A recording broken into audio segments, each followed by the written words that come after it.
not that famous as China or Hong Kong to visit, but there is many reasons that you should visit once in your life. So today we will travel to Taiwan through my sensei experience. Hi Alan!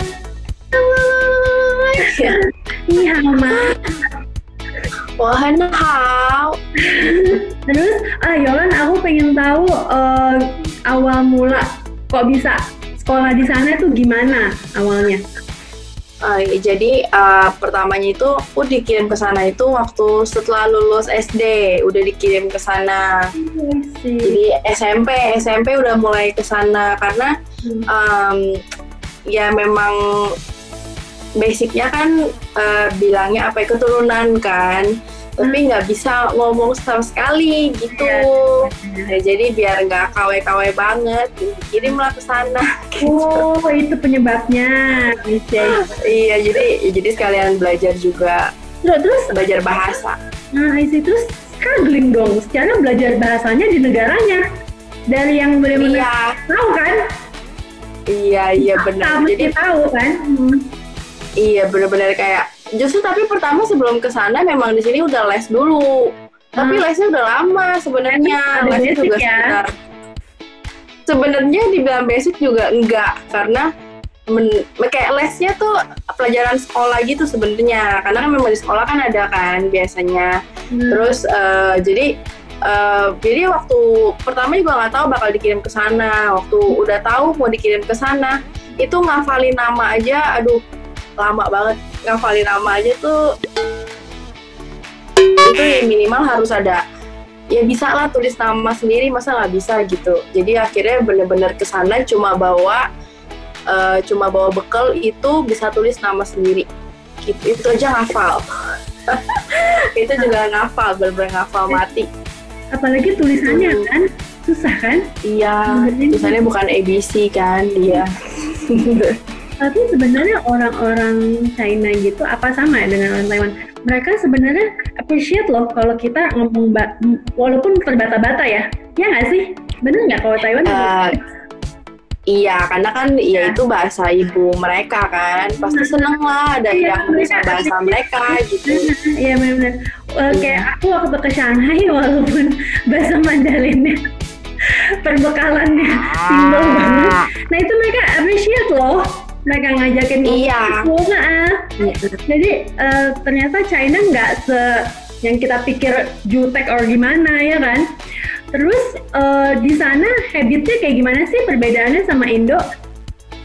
Aku kan di sana kan sekolah kebetulan ya, jadi aku masuk asrama.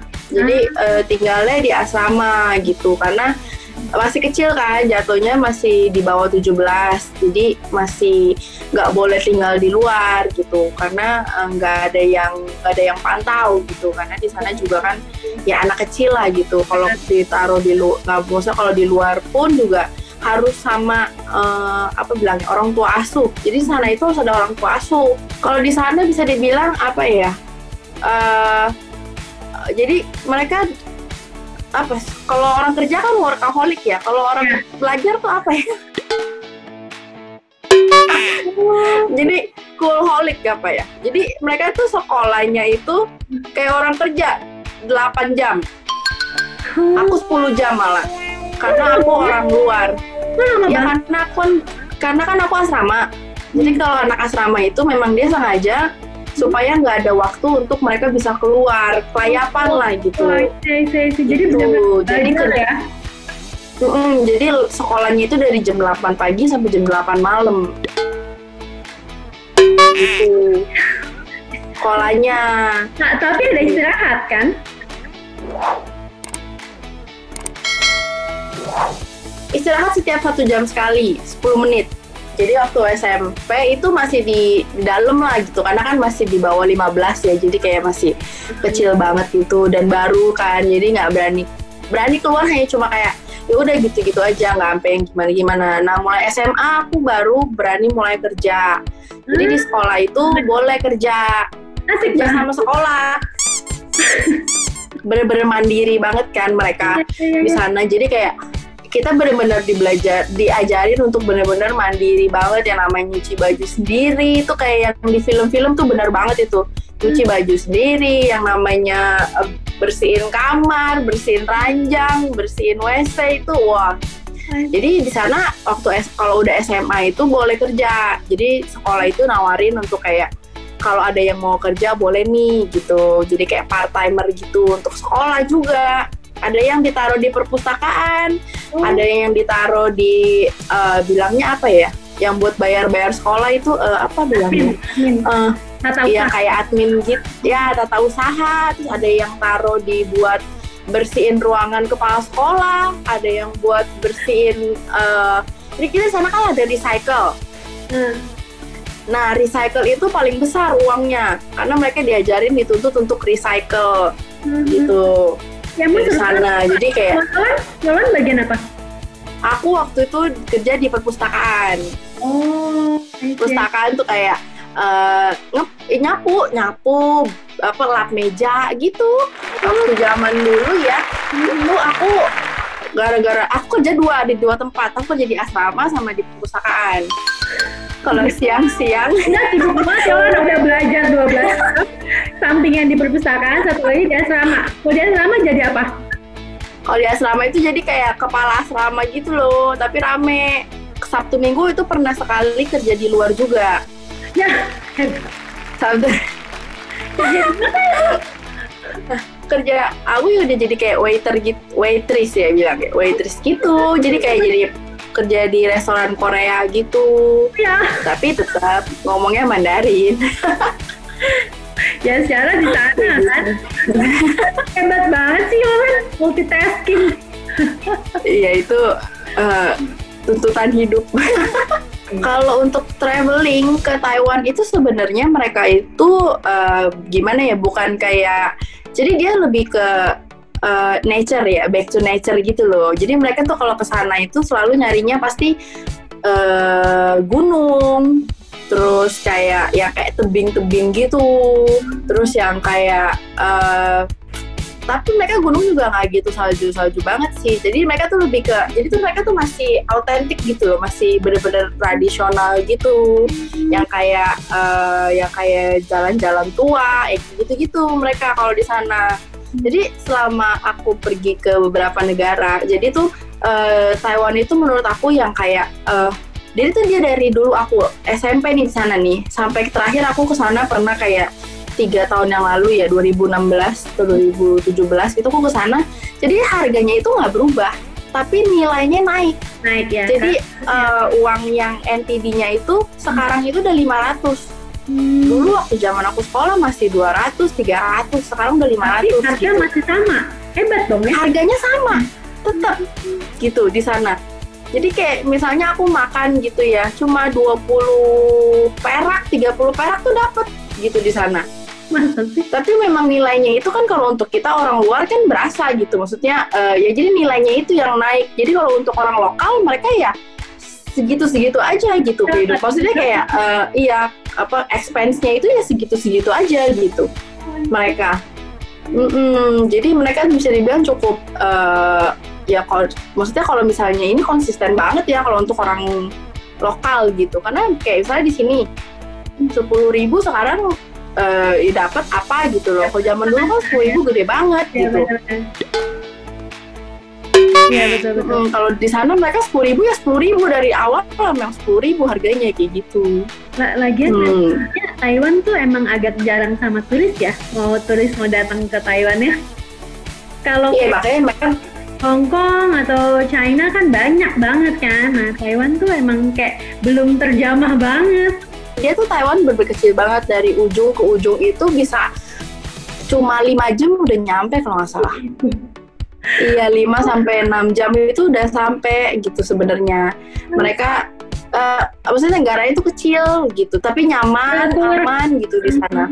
Di sana kan 4 musim, tapi musim dinginnya nggak sampai yang salju gitu, nggak sampai minus juga, nggak sampai 0 derajat juga. Mereka itu paling dingin itu biasanya itu di pinggir pantai ya, jadi tuh ada satu tempat tuh pinggir pantai, biasanya tuh paling dingin di situ. Itu tuh paling cuma 8 atau 4 derajat gitu, itu juga jarang banget. Sebenarnya tuh Taiwan tuh salah satu negara yang pengen banget aku kunjungi.